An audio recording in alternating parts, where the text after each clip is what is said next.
Hi అందరికీ. ఈరోజు నేను ముందుకు తెచ్చింది ఏంటంటే ఐరిగ్ అనమాట.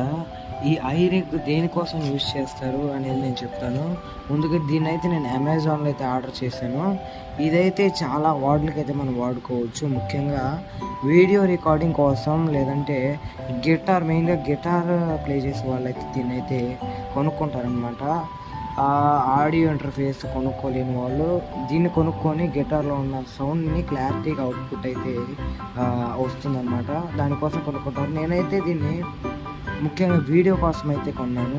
ఇదైతే మెయిన్గా వీడియో రికార్డింగ్ కోసం అయితే చాలా బాగా యూజ్ అవుతుంది. ఇది యాంప్లిట్యూడ్ ఐరిగ్ అని కనపడుతుంది కదా.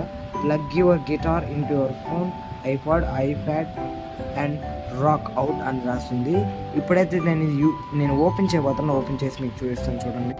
బ్యాక్ సైడ్ చూస్తే కనుక మనకంతా ఇక్కడ ఇన్స్ట్రక్షన్స్ అయితే ఉన్నాయి. ఎలా వాడాలి, ఏంటి, మరి దేనికి ప్లగ్ ఇన్ చేయాలి, ఫోన్తో కానీ వీడియో తీయడానికి కానీ ఎలా వాడాలి ఇన్స్ట్రక్షన్స్ ఉన్నాయి. Let's open.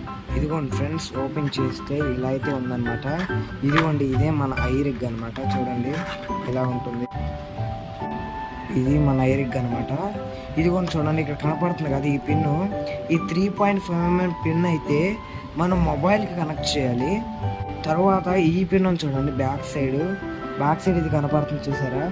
దీన్నైతే మనం 6.35mm పిన్తో మనం మిక్సర్ కానీ లేదంటే యాంప్లిఫైర్ కానీ కనెక్ట్ చేసుకొని వీడియోని అయితే క్వాలిటీగా అయితే రికార్డ్ చేసుకోవచ్చు అనమాట. ఇది చూడండి, ఐరిగ్ అని ఇక్కడ బ్రాండ్ అయితే వేస్తున్నారు. ఇక్కడ చూస్తే ఇక్కడ ఇంకో హోల్ ఉంది.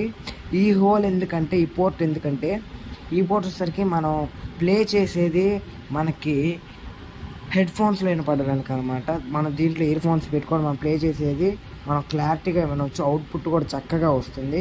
వీడియో రికార్డింగ్ కూడా ఎక్కడ కూడా ల్యాగ్ అవ్వకుండా, మెయిన్గా చర్చెస్లో మెసేజెస్కి అయితే ఇది చాలా బాగా ఉపయోగపడుతుంది. నేనైతే దీన్ని అమెజాన్లో ఆర్డర్ చేశాను. ఇంతటితో ఈ వీడియో ఎండ్ చేస్తున్నాను. ఒకవేళ దీన్ని కనెక్ట్ చేసేటప్పుడు మరలా వీడియోలో కలుద్దాం. Bye bye.